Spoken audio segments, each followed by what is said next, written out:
All right, cool. Flatline MMA podcast episode number 30. 30, boys. That's huge. Thank you to all our viewers to getting us to 30 podcasts. So let's just get right into it. First time in, boys, 5-6 weeks since we've had fights. UFC249. I'd say it delivered. Dana White pulled it off, man. Only one guy with COVID, Jacare Souza. Hope he's doing all right. But, yeah, everyone else on the card seemed to be doing good. I think the fight preparations throughout the week with the testing and all that stuff was, like, on point from the UFC. So, honestly, good for them for kind of pulling off just, like, an awesome card. You know, the no fans thing, I kind of liked it, kind of being able to hear everything that was going on. The coaches talking, friggin' Eddie Bravo telling Tony to just throw in like an Imanari roll in the 5th round for some odd reason. But, yeah, let's just get right into it. I thought a ton of great fights. Let's just start off with the early prelims. I think we got a rising star in our hands with Bryce Mitchell. He took on Charles Rosa in the early prelim slot. Boys, what an absolute domination from Bryce Mitchell. I know going into this fight, Charles Rosa, who's, you know, a hometown kid, so this one was tough to see. Charles Rosa was talking a lot of shit about how he's the superior grappler and all this stuff.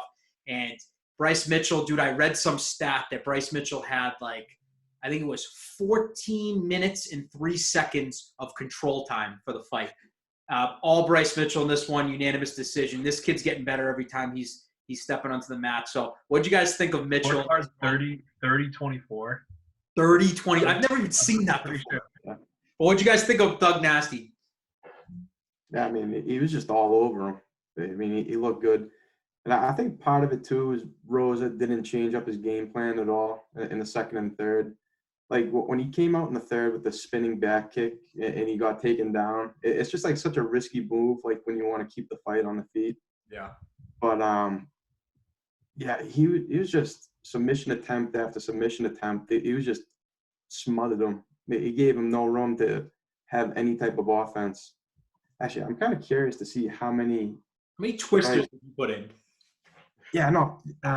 Was it twisters and arm triangles? Yeah. He was just transitioning between the two. I mean, twisters. He put out at least two twisters, and we were all like, "Oh my god, he's gonna do it again. He's gonna do back-to-back fights." Yeah, more than that. Yeah, because he almost had him at the end of the first. Yeah.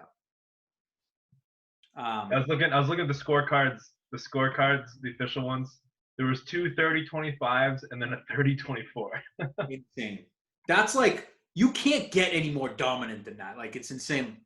Dude, I was super impressed because isn't Rosa's always been like grappling's been his thing too. So yeah, to go out there, for Mitchell to go out there and just control him like that is crazy. Yeah. I think he could have added in some more ground and pound, kind of mixed that into his game. Because they both kind of left the fight unscathed. You know, there was no real damage, no elbows or any hard punches that landed. But, yeah, I mean, he looked great. I mean, he dominated the fight. Yeah, no, 100%. He's definitely someone who's going to be rising through the ranks, because that was a big win for him, especially doing it on the stage that he did it on with the whole world watching him. And I think, too, I would like to see his stand up a little bit. I think we've seen his groundwork in, you know, his first couple fights here in the UFC. So I definitely want to see what he looks like on the feet. You know, I watched him in the Tough House come up, and I think that's what he's been working on the most. So curious to see that in his friggin' tool belt. So, and then moving on to the prelims, I guess we'll start off with, this was a fun one, boys. Vicente Luque versus Nico Price. You know, when these two get in the octagon together, you know crazy things are going to happen. This one was wild from bell to bell. Luque getting it done, just absolutely battering Nico Price's face. His eye was friggin' this big. I thought it was a great fight. I thought it lived up to everything that it was going to be. I thought Price was going to, you know, get the better of Luque. I think Zach, I think you were the only one that said Luque to win this one. So congrats to you, buddy. But what'd you guys think of this one? I thought, you know, with Luque, his stock definitely rose here, especially coming off of the Wonder Boy fight. I think people definitely know why he's dangerous and kind of remember what he can do in the octagon. So what'd you guys think of Luque versus Nico Price? What'd you think about Nico Price's eye? That thing was disgusting. Nasty, man. Yeah, it was completely closed at the end of that fight. But You know, it was pretty competitive in that first round. I think, was it the first round that Price had him in that guillotine or Darce choke? He had him caught in something, but they were trading pretty good. You know, Nico wasn't backing down. He was eating some good shots, and it just added up in that third round. He got nailed with that left hook, but you know, he's still trying to fight after and all that, so that didn't really take anything out of him. But yeah, it was a nasty. His eye was pretty gross. Dude, the weirdest thing about the hook that dropped him too was Luque just ate that front kick. Yeah. I almost thought he like blindly threw that left hook after the front kick and he caught him, man. It's crazy. That was a good fight. I felt like the beginning of this card, like the Rose and Mitchell in that fight was good. Then the middle kind of like tapered off. It wasn't as good. And then the end, the last few fights were sick. So yeah. Yeah, I mean, I know we all knew what we were getting when Luque and Price signed the dotted line for this one. It was going to be blood. It was going to be an absolute war. Both those guys respect each other, and I think Luque made a statement too. He's here to stay. I think he proved to a lot of people that like that Wonder Boy fight definitely. He definitely got outclassed in that fight, but he just proved what he can do. So, but yeah, moving on, Zach. Like you said, we had some fluff in the next couple fights. The Esparza Waterson fight wasn't the most exciting in the world. I didn't even, like, to be completely honest, I kind of had Waterson winning that fight. I didn't think that was an Esparza win. I don't know what you guys thought about that one, but I thought Waterson did enough to win that. Yeah, no, I agree. I had Waterson winning. I mean, it wasn't convincing on either side. The Esparza did come alive towards the end of that fight, and she was landing some good punches. But that's just what happens when you leave it in the judge's hands. So I guess Watson can't be surprised, but I do think she won that fight. Yeah. Jack, what'd you think? Would you think that was a Waterson win? I'll be honest with you guys, I didn't watch that fight. No, it's all good. A lot of people probably didn't watch that fight. I had a few too many drinks, and I used that as a break. Let's go. Love it. But no worries. I think that was, one of the duller moments in the card too. And then the next one with Alexei Oleinik, Fabricio Werdum. First of all, man, we don't even have to get into this fight, but just looking at Werdum, man, like his transformation in his body has been incredible. And I think both of these guys being 42 years old, Oleinik looked good out there. I thought he actually looked good. Werdum, Oleinik's like 43, man. He still looks like a tank. Oh my God. He's a 42-year-old trapped in like a 74-year-old's body. But obviously, it's heavyweight. You don't see too much grappling in the heavyweight division, so it was nice to see these two like kind of duke it out, and Oleinik coming out with the victory. With Werdum coming off that two years that suspension. So that wasn't the most entertaining one, but then coming to the prelim headliner, we had Anthony Showtime Pettis taking on Donald Cerrone. This is the rematch, boys. 6 years in the making right here. Pettis TKOing Cerrone 6 years ago with a brutal just kick to the body. Donald wanted revenge here. Unfortunately, went to the judges. Anthony Pettis got the nod. Nothing crazy. Who'd you guys actually tag for winning? Yeah, so I had Cerrone in this one. I thought I thought he did enough too. I thought Pettis kind of turned it on in the end, kind of just like the Esparza fight. But I don't know if that was me wanting Cowboy to win, and that was just like, I think he won that. I don't know. I thought he did enough in this one. I don't know what you guys thought. Yeah, I had Cerrone winning the fight too. It seemed like, to me anyway, he was landing the harder shots. Yeah. Looking at the stats, he landed more strikes in the first round, but Pettis beat him in the second and third, but not by much. But I think Cerrone just had the more effective shots. He hit him with a few head kicks too, which I was pretty surprised that Pettis kind of shook off. But I mean, again, it was a pretty even fight when you leave it to the judge's scorecard. Things like that can happen. So I can definitely see the case being made for Pettis as well in this one. Yeah. Zach, what about you? How'd you score it? I scored it for Cerrone like you guys did. I definitely thought the strikes that he landed, I thought they were more significant than the ones Pettis landed. Especially like Kevin said, those head kicks. I was surprised. I think Pettis was a little surprised too to the decision, like his initial reaction. Oh yeah. Yeah. Dude, Pettis to me kind of looked out of shape. Oh my God, he's Definitely. another one too. Definitely. Did he look a little doughy in that fight? He looked I thick. thought so. He looked thick. Yeah, but it's the Corona season, so maybe that played into it. I don't know. Yeah. Yeah, tough training, but like, I don't know. I didn't think. I think he could have looked a little bit better, to be honest. Yeah, no, I agree. He was looking thick, as Brendan Schaub says. But I'm curious.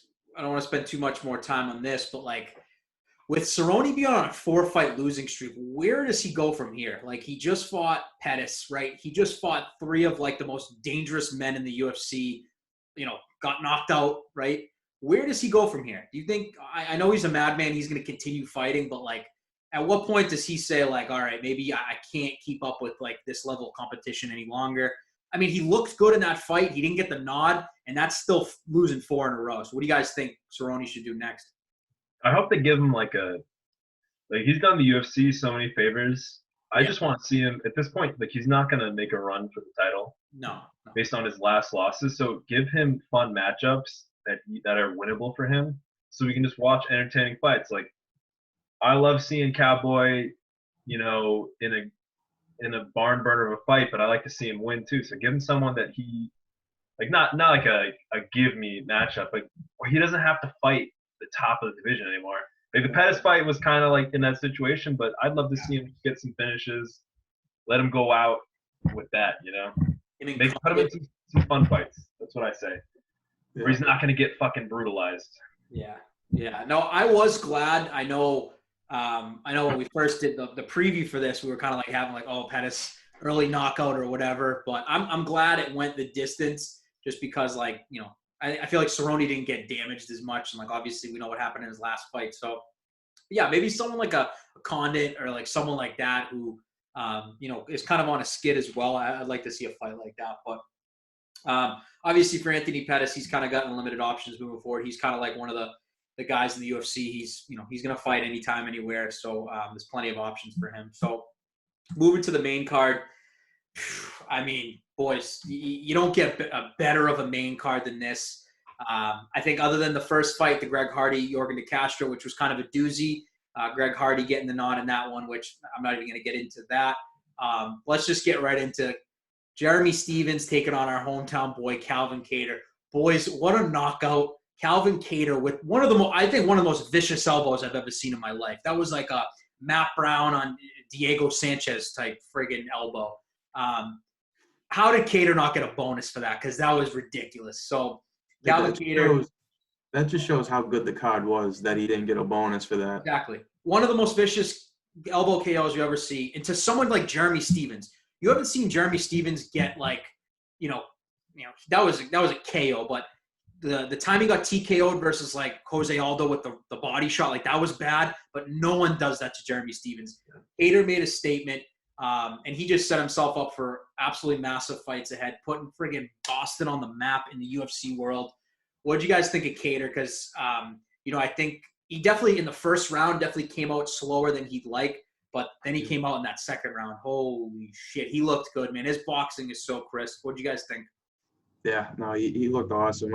Like you said, I think he lost that first round, but he was just kind of getting a feel for Stephens. I think with Stephens' kind of style, he just kind of overwhelms people. Yeah, he's just a brawler, and he just wants to, stand and trade. But and another thing too that I don't think Kattar got any recognition for is that Stephens came in 5 pounds overweight. Yep. And he still took the fight, and not a lot of people do that. So, but he made the adjustments in the second round and landed that initial elbow that put him to the ground, and then he landed another one on top of that on the ground, which was brutal, cut him open. It was pretty nasty. But I was watching the Helwani interview with him. Yeah. Kattar broke his nose in that exchange. Oh, it was brutal. Yeah. Yeah, I don't know if Stephens hit him with like a left hook or what he caught him with, like when he was throwing that elbow, but Stephens broke his nose at the same time he landed that elbow. Oh, his nose was a disaster. Yeah, two black eyes. Oh, I agree. I think he made all the right adjustments. And it's just like so cool, obviously, seeing someone from like our area, right? I think like the biggest star around our area was Kenny Florian, right? Now he's out, he's doing the commentary, like all that stuff. So it's just so cool. Like when he was fighting, like everyone was tweeting about him, like how good he looked, and the knockout was amazing, and like he, you know what I mean? This kid's gonna fight for the title by the end of the year. I'm thinking, I'm gonna ask you guys this next. Who does he fight next? Is it gonna be Yair? Is it a Zabit rematch? Is it Ortega? Like who do you guys want to see Kattar fight next? Because he just made a friggin' statement, and he's, Stevens, I think, was 7th. He was 9th, I believe. So he's going to jump up to 7. It's either, I think, Yair, Zabit, or Ortega would probably make sense. So what do you guys think? Zach, you can go first. The Zabit would be a rematch, right? But I think they're trying to fast track him to a title shot, dude. So yeah, I think the Ortega matchup would be pretty interesting. Interesting. Yep. I mean, that counter elbow was beautiful. It was crazy. That was awesome, man. But I would definitely want to see him versus Ortega would be a great matchup. Yeah. I mean, or Yair's not a bad one either. That's what I was thinking, just because Stevens fought him last. So curious to see how Kattar, with his boxing, would do with like a Yair, like a crazy friggin', you know what I mean? But Kev, I know we were talking. I know you want to see Zabit again. You want to see Kattar go 5 rounds at Zabit. Yeah, I'd like to see that again. I think he deserves it, but I know, like Zach said, the UFC is not going to do it just because they're trying to fast track Zabit. He's kind of like a phenom right now. They don't want to risk him losing at all. Yeah. But yeah, if you look at the top 5, you got Volkanovski and Holloway. They're going to fight. So it takes them to, and it wouldn't make sense for him to fight either of them anyway. And then there's Ortega, that's number 2, but isn't he supposed to fight the Korean Zombie? It's not official yet, but that's like, they have beef now, so like they're probably gonna fight. Yeah, so I feel like it takes those 2 out of the mix, and then Zabit's number 3, which they probably won't make that matchup. So it only really leaves Yair Rodriguez and Frankie Edgar. Yeah. Which I think either one of those 2 fights, I think those would be pretty good for him. Yeah. He's a good match. That'd be a good. He's got a good matchup if he fought Frankie Edgar. I think he'd beat Edgar. I mean, Edgar's tough as they come, but in terms of, he can just keep Edgar off his hips, I think he would definitely win the striking exchanges. Yeah, and that's a fight like he could take the Ortega path, right? And Frankie's the kind of guy, like you beat Frankie, you're in for the title your next fight. You know what I mean? Just look at like Korean Zombie. Korean Zombie just took Frankie out, and now he's like, right there as the number 1 contender. So I don't know. Either way, I like both of those fights for Kattar, right?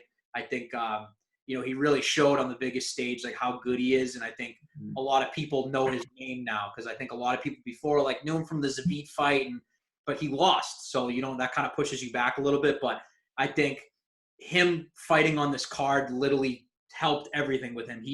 His stock rose so much on Saturday, so I was so pumped. I was going nuts when that happened. I was too.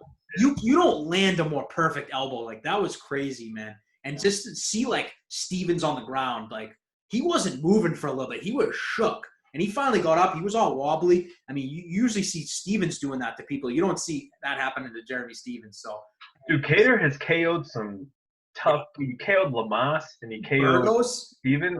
He's got some serious finishes, man. Yeah.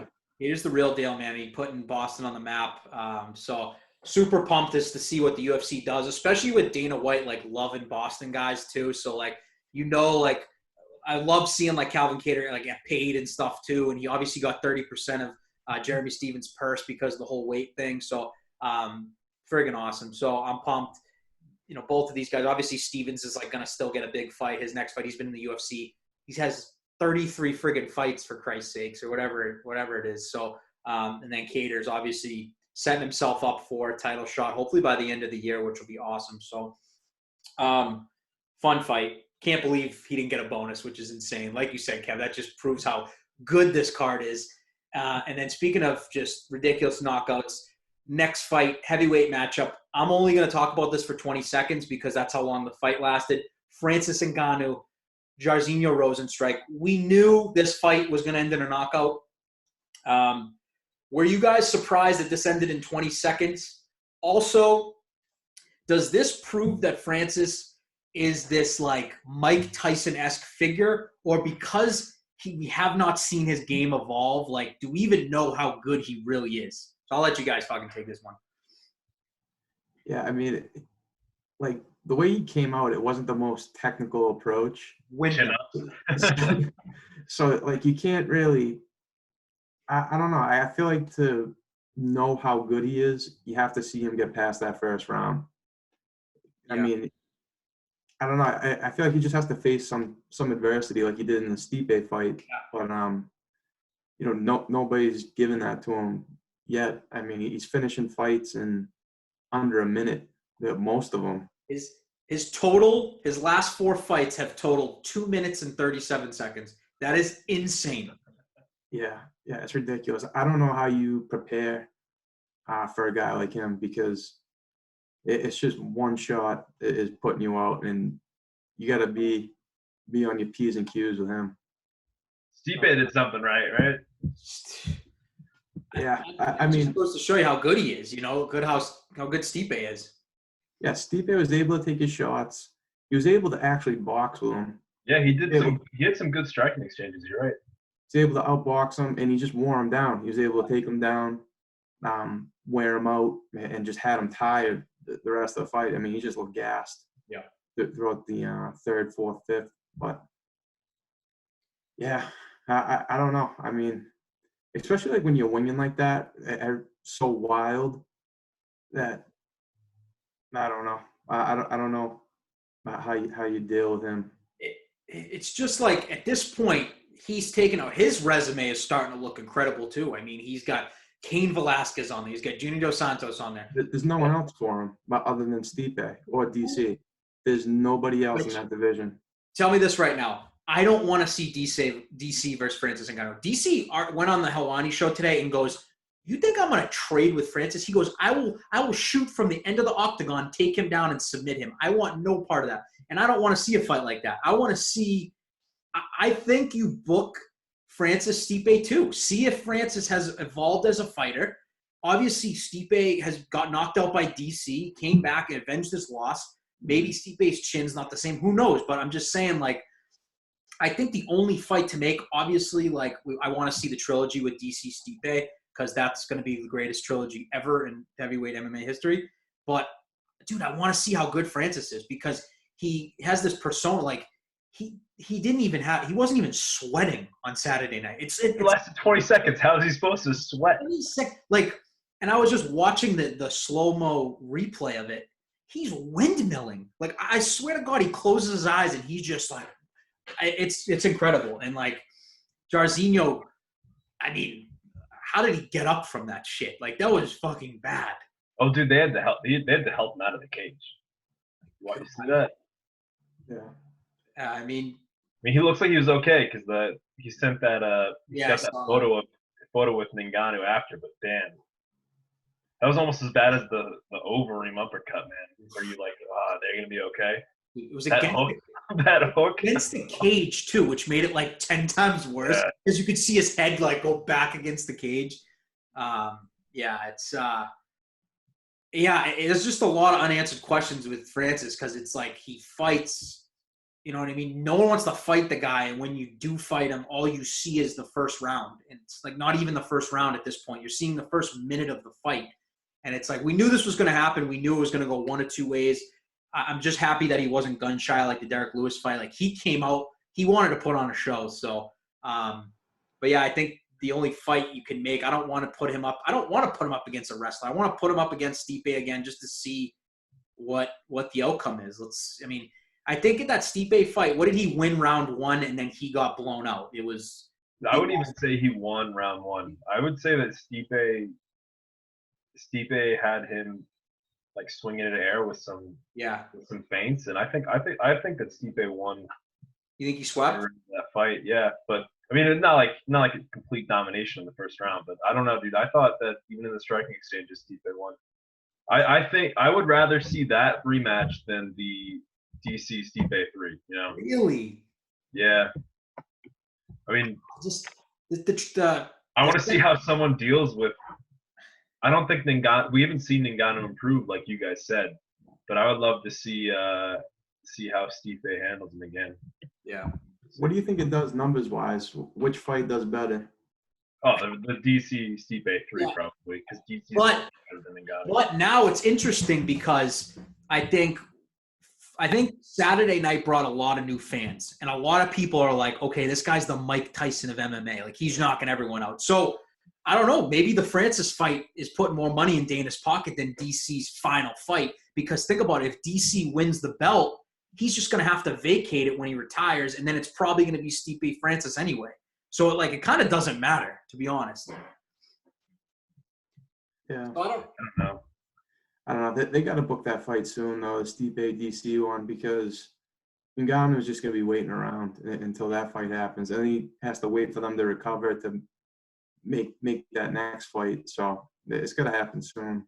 Yeah. So, yeah, I'm curious to see what the UFC does, especially with, like you said, Francis waiting around. Stipe's had that eye injury forever. God only knows if the trilogy goes like DC Stipe, the second fight, they're going to be out for a while because those guys beat the shit out of each other. So that one's going to be fun. Francis is an absolute beast. So moving on, we had the 2 championship fights.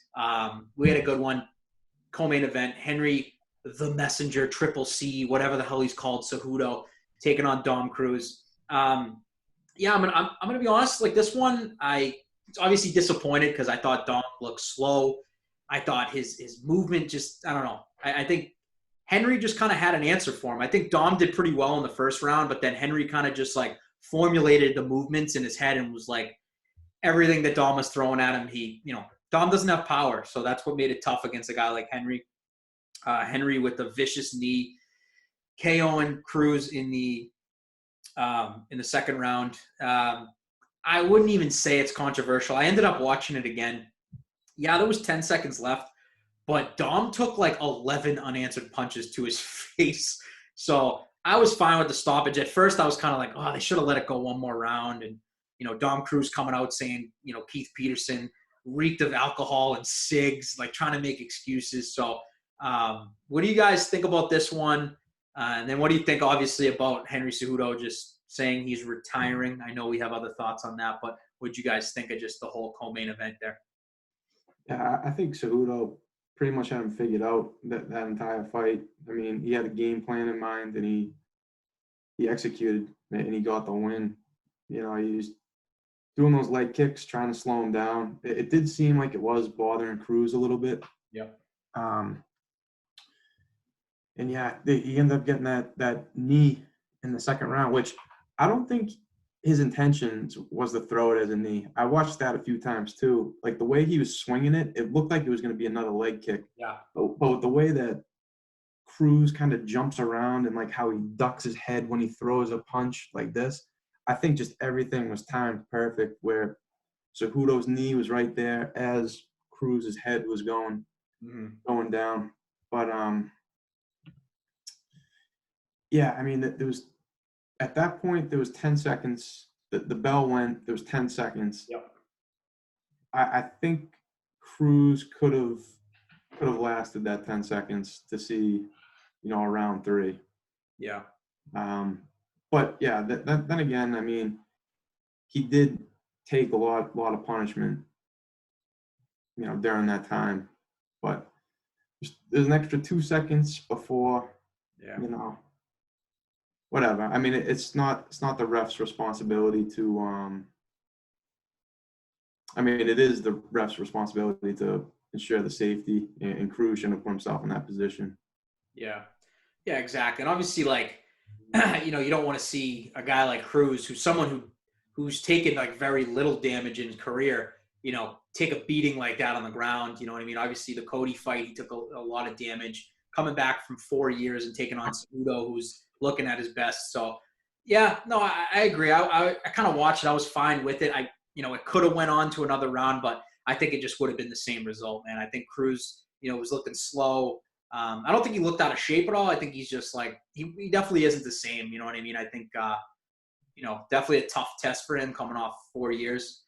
But, glad the fight happened, But, Zach, what did you think about the whole fight? Yeah, it was a nice looking knee. I mean, it's hard to say that it always sucks when there's 10 seconds left and a fight gets like it's a TKO instead of like a submission or a knockout. The TKO is always, it's always going to be on the ref. I think it's kind of stupid that Cruz is, saying that Keith Peterson smelled like cigarettes and alcohol. It just makes Cruz seem like a douche. So like it just seems like he's not taking his loss well. But I think Cejudo's retirement is just a money thing. Yep. You see him say like Dana White knows how much to pay me to come back or something like his tweet. So it's all a ploy. Yeah. I don't think it's real. I don't know. What are your thoughts on that? Yeah, I think he does want a little bit of a break. I mean, he has been busy. He got the 2 belts. It's not an easy thing to do in this sport.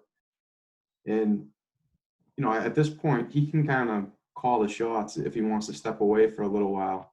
If, a year down the line, 2 years down the line, he wants to start calling people out, they're going to give him that chance just because of his reputation right now. We've seen it with Conor. We've seen it with GSP walking his way into a title fight in a division that, he never really fought in after years of being off. And same thing with Cruz in this fight. He's out for 4 years and he gets into a title fight. So I think Cejudo's leaving his options open right now where, he can kind of relax, do what he wants with his life for a little bit and eventually come back and make some big money. Yeah. Yeah, I mean, I agree. I think, he's like someone, you know what I mean? I think, what's his name? DC said it best too. He's like, Henry Cejudo has been training like his entire life to be like a winner. So he's definitely like one of those kids, like he got pulled out of high school to be on the Olympic team. Like you can tell that this kid's been like working and just training his entire life. So like Kev said, I definitely think he has been like so busy. He just wants like a little bit of a break. And I think we could see him out for like a year, but Kev, you made a good point. I think when someone like a Peter Yan or Aljamain Sterling or Sanhagen, like they start making a little bit of a run or they defend the title 1 or 2 times, they build up a name for themselves. I think you're right. I think Cejudo is going to come out and be like, okay, like Triple C's back. Let's do a super fight. Or, I can honestly see this possibly happening too. TJ's done with his suspension. TJ fights like a Yan or who's ever holding the belt. TJ wins it. And then TJ versus Cejudo for the bantamweight belt just because there was so many unanswered questions for the 125 belt. Like, TJ was drained and all this stuff. I could see that happening. I thought about that last night, and I was like, that makes sense just because that there is that unfinished business at 135. So I wouldn't be surprised if something like that happened. But I just think Cejudo's too good to walk away right now. I think he has so many bigger fights that he could do. You know what I mean? I think he's crazy for doing it, but, screw it. Maybe he could be the first guy to go for 3 belts. You know what I mean? Fight Volkanovski. Obviously, everything he's saying, he's done. So you got to respect it. He's got that like Conor-esque attitude. You know what I mean? He's beating everyone. He's TKO. He's knocking people out. It's not like he's going to decision right now. Like he's doing everything he's saying. So you got to respect it. I was never a big fan because the whole cringe stuff that he was doing. But I mean, Saturday night made me realize like how good he is. And like, he's in his prime right now. So I don't understand why you would walk away. Why not rack up a couple more defenses? You know what I mean? Get up there with, the John Joneses, the Mighty Mouse. I know that takes years, but, like, he's definitely someone I can see stand on top for a while, So, I agree. Yeah, curious to see that bantamweight division. I know Dana White came out after the fight, said Peter Yan is going to be fighting for the vacant bantamweight title. He didn't say who yet, but I'm assuming it's just Aljamain Sterling or Corey Sandhagen. I have no idea, but Sterling, I would think, right?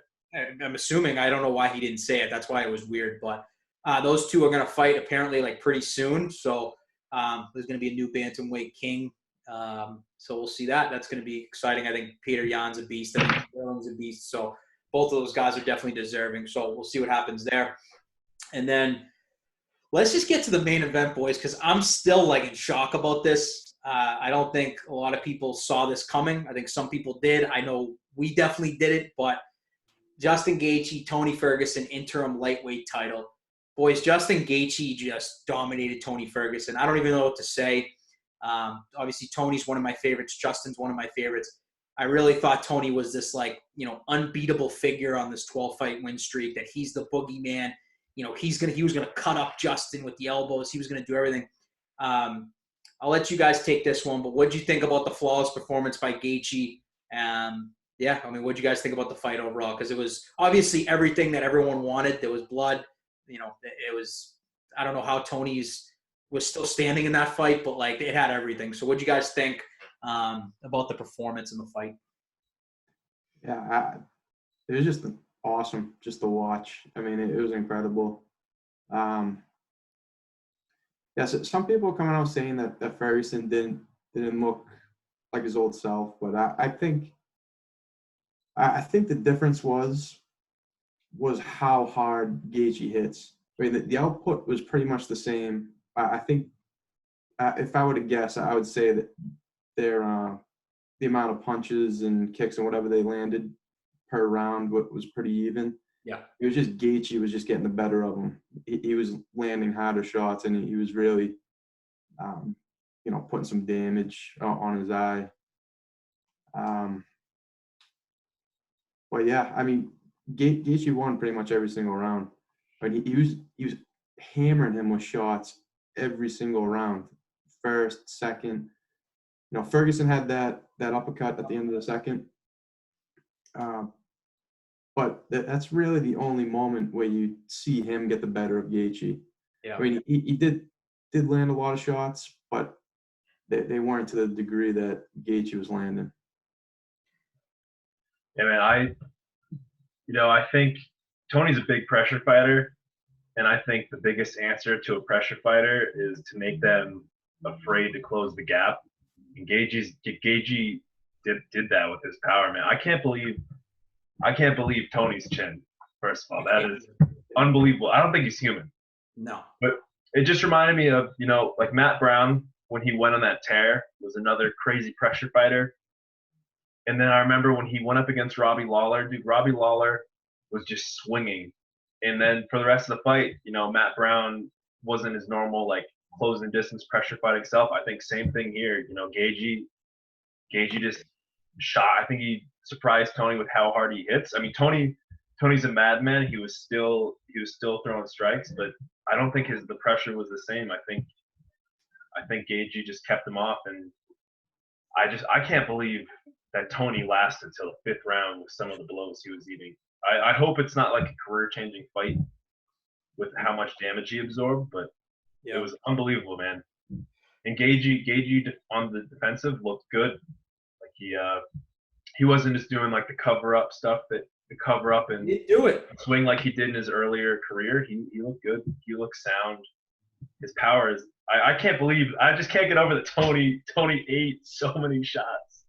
Yeah. It's just the fact that like it's a completely different Gaethje now than like the Eddie Alvarez fight where he had Tony like rocked a couple times, but like the old Gaethje would have ran in and then probably would have just got knocked out. But he's like even like if you look at like Trevor Whitman going into the fifth round, Trevor Whitman was like, you need to be patient. You got knocked out twice before being like an idiot like this. And dude, Gaethje was just like so patient in that fight because he knew how dangerous Ferguson was. Like even like everything Tony brings, like switching stances every 2 seconds and doing the thing where he was fake picking up the sand or like going for the shots for Gaethje's like thigh. Like I know, Kev, we talked about this the other night, but it's like this kid's a different fighter, man. And like you put him in there with anyone, he hits so fucking hard. Like you could tell that Tony, even the first couple hits, I noticed that you could tell in Tony's face, like, I've never been hit like this before. Like, this is going to be a long night.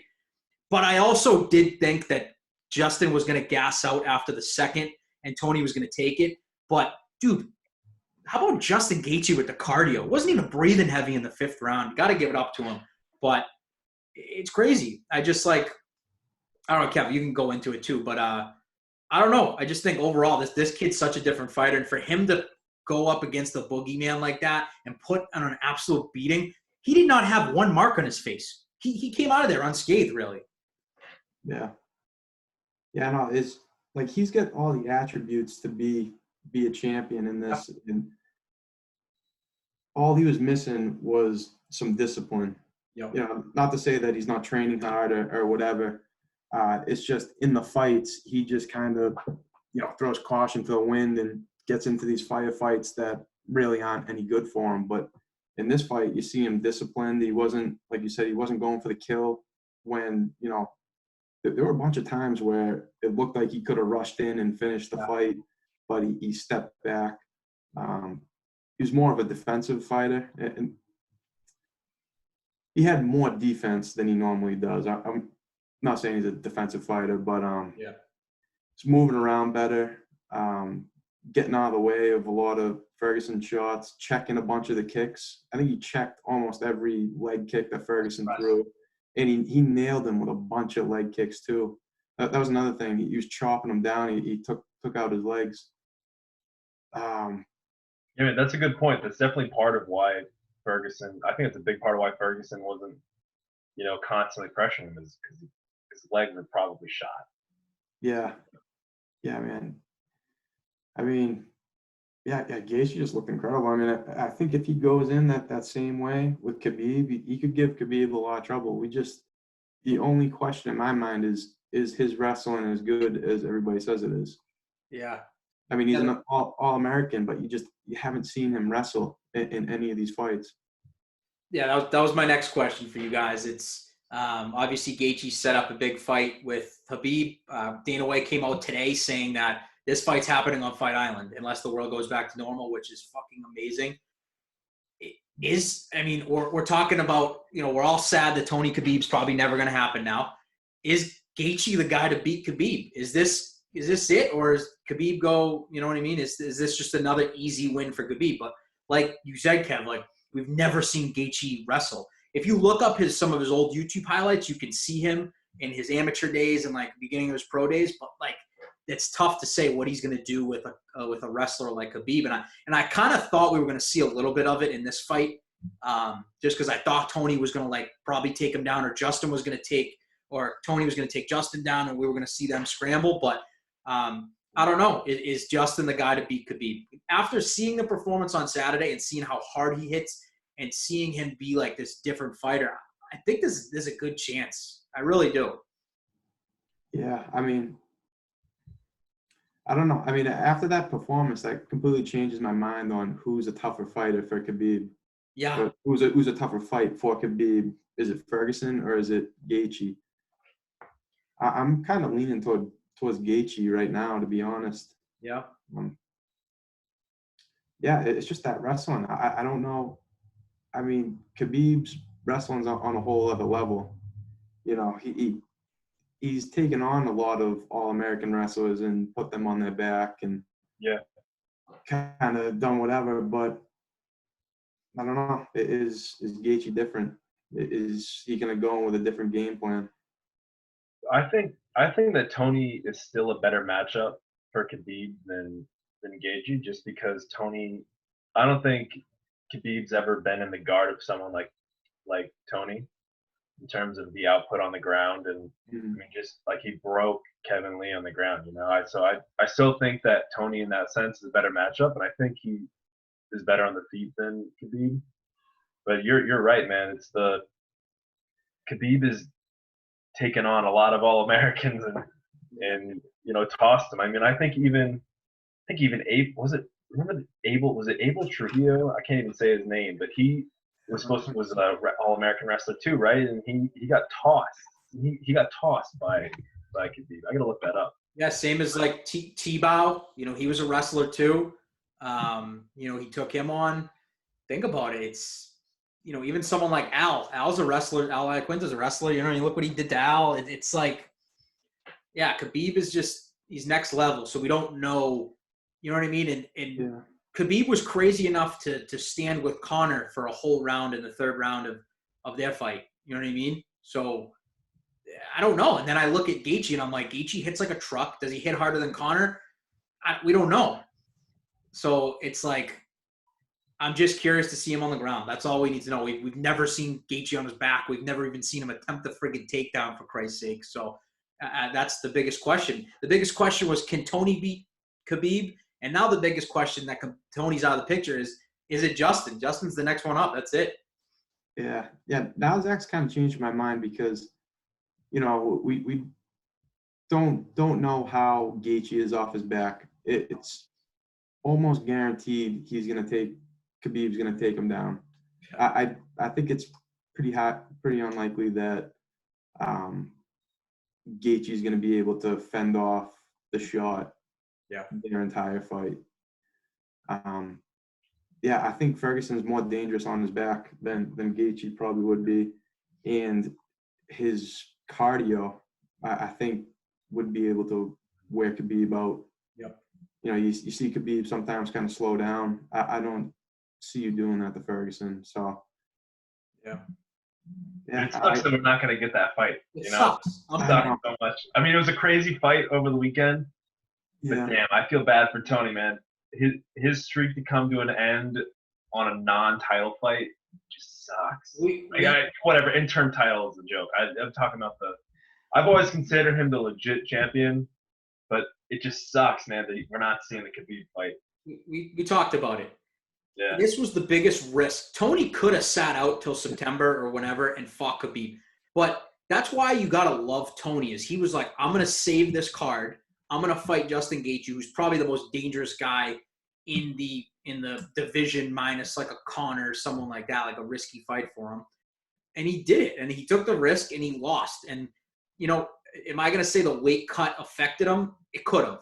Gaethje said if he did 2 weight cuts, it probably would have affected him too. But Tony's also a guy that, like, he's not going to make excuses. He's gonna lose.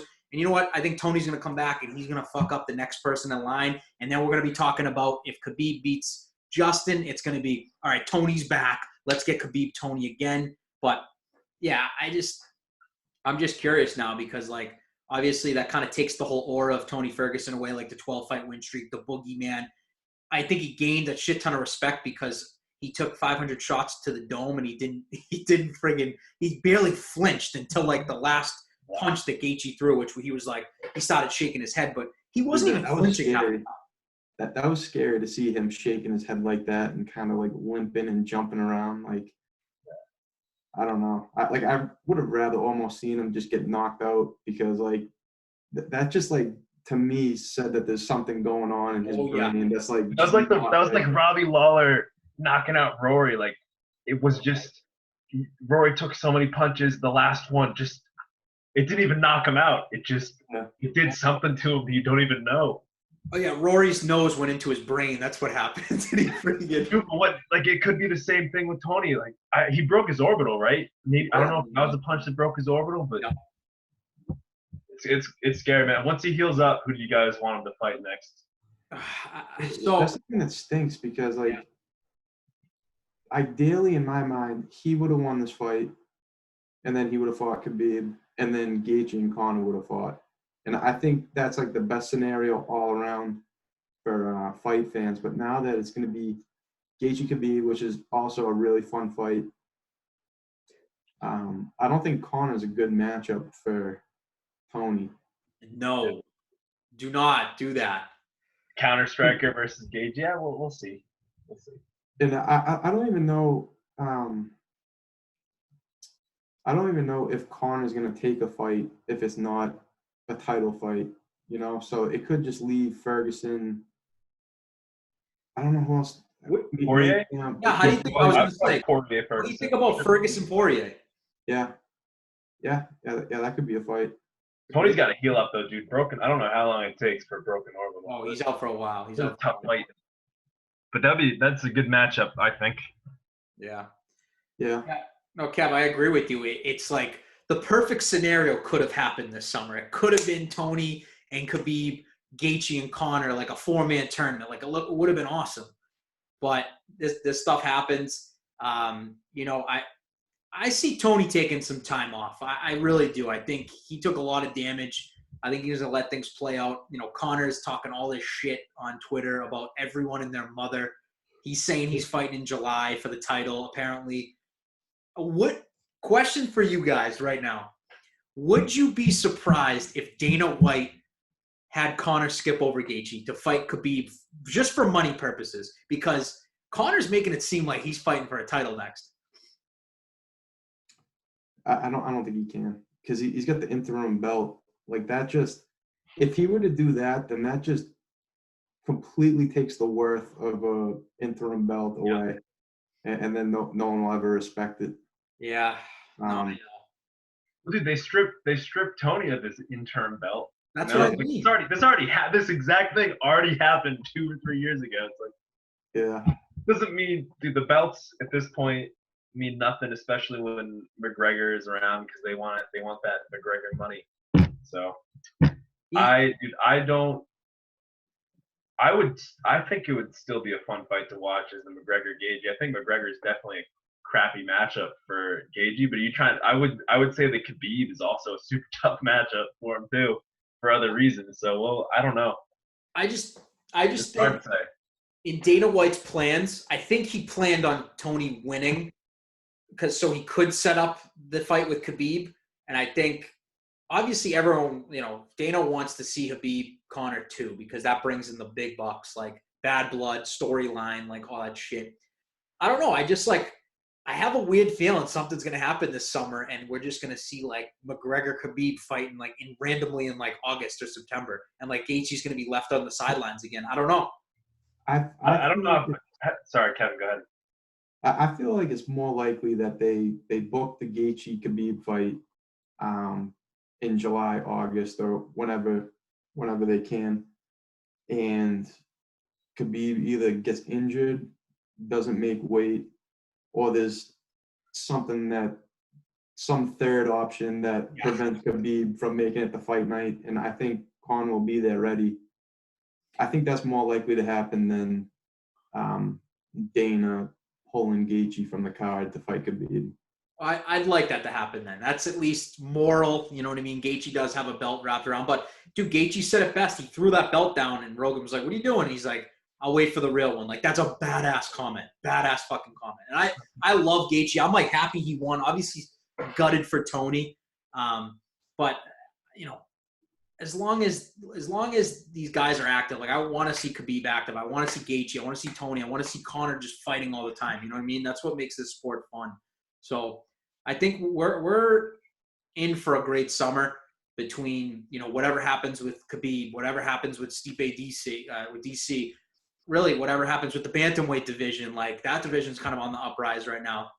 There's just so many things. Cater hopefully fighting soon. So I think overall there's just a ton of things that, especially with all these canceled cards that happen in April, these are all going to get rebooked for the summer, which means like, I know like Woodley's fighting soon. Like, we haven't seen him fight in a while. Like, this is going to be all. Colby's going to come back. Usman, Jorge probably going to fight.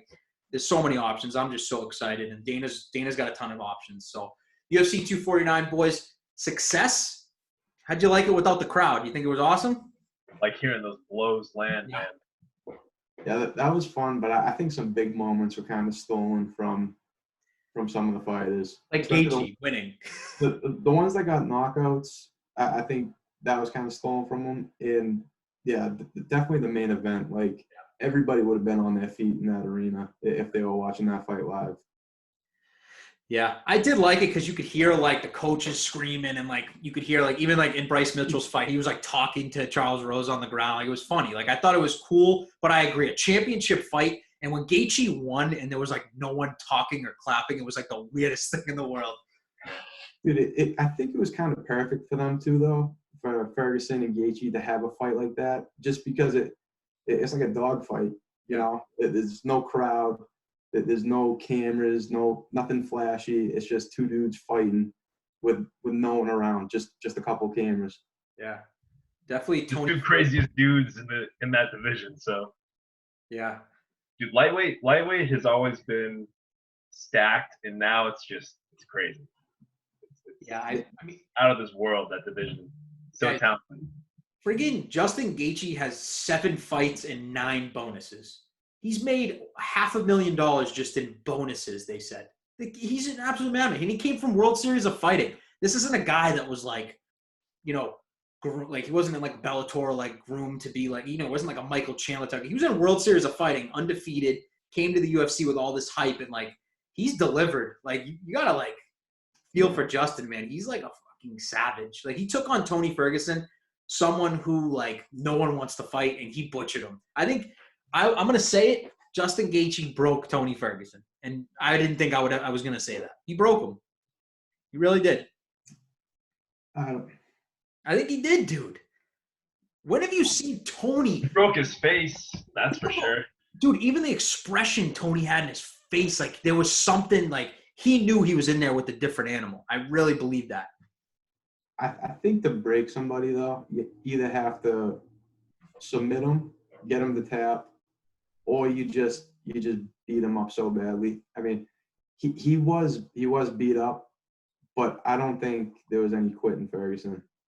I think he was still looking for the win. Even like that last shot that he took, he was looking to recover. No, he wasn't trying to run away and end the fight and have the towel thrown in. He was trying to get his bearings back because he wanted to come back and win the fight. But yeah, I mean, he's just crazy. He is crazy. So obviously one of the most entertaining main events you're going to see, and it not having fans was like Kevin, like you said, it was kind of like perfect. It fit them so perfectly. So, but yeah, UFC 249, obviously, first event back from quarantine, which was like crazy to see. I think Dana White definitely helped other sports organizations like say, hey, if the UFC can do this, let's get sports back as soon as possible. It can be done without fans. So kudos to Dana White because I think he put sports back on the map here. And guys, I know we're like over an hour in here, so let's just kind of cover the next two cards. We have a card Wednesday night, which is tomorrow. We got Anthony Lionheart-Smith taking on Glover Teixeira. Same venue, same everything. It's called UFC Jacksonville. Couple good fights on there. We have obviously the main event, co-main event, Ben Rothwell, Ovince St. Preux making his heavyweight debut. And then exciting lightweight fight, Alexander Hernandez taking on Drew Dober. Drew Dober, absolute beast. Hernandez was on a pretty good run, and then we all know he got stopped by Cowboy Cerrone. Ended up coming back against Ronaldo. So that one's going to be huge. And then just taking a look at the prelims, we got like Michael Johnson on there. Other than that, definitely underwhelming card. And then fast forward to this Saturday, Alistair Overeem taking on Walt Harris in the main event slot. Obviously, Walt Harris coming back from pretty big tragedy in his life, losing his daughter. So super excited to see him get back in the octagon because he's an absolute beast. So hoping he comes out with a win in that one. We got Claudia Gadelha, Angela Hill. Fun fight, Dan Ige, Edson Barbosa. That one's going to be that's going to be a fun fight. So I think this is Edson's first fight at featherweight. So I'm going to be excited to see kind of his physique and like his power at featherweight. How is he going to cut the featherweight? I have no idea. He's already friggin' ripped. There's at 155. I don't know how he's going to make featherweight. So you guys, we should have a bet. Does he make weight? Oh, I don't think he's gonna. I think he's going to come in like Jeremy Stevens' weight, like 5 pounds overweight. Lightweight fight. I said that about Aldo though. I didn't think that he was going to make 135 at all, and I don't know. He made it somehow. So, but yeah, I mean, Edson comes in completely sliced at 155. I mean, not a shred, like no fat on him at all. Like nothing else to lose. Like he's gonna have to lose muscle to make that weight. Exactly. Yeah, we're gonna see. Does that affect his power? Because we all know that Edson Barbosa can put your lights out with, heel kick, whatever the hell he can do. He's someone that's been on a little bit of a skid, but Edson's always dangerous. Dan Ige is someone that's been on a friggin' tear. So curious to see those two go at it. So those are the next two cards. All of them taking place at the VyStar Arena. So I'm hoping these next two fight cards work out. Everything's a go for Dana White to kind of move forward with this Fight Island and getting fights again every weekend, because I know us three, we've missed it more than anyone on the planet. So Saturday was friggin' awesome. I thought the vibe was crazy. I thought, it was a very well put on event. So hoping the next two cards are going to be great. So boys, I know we've been talking forever. You're probably sick of hearing me talk. So you got anything else?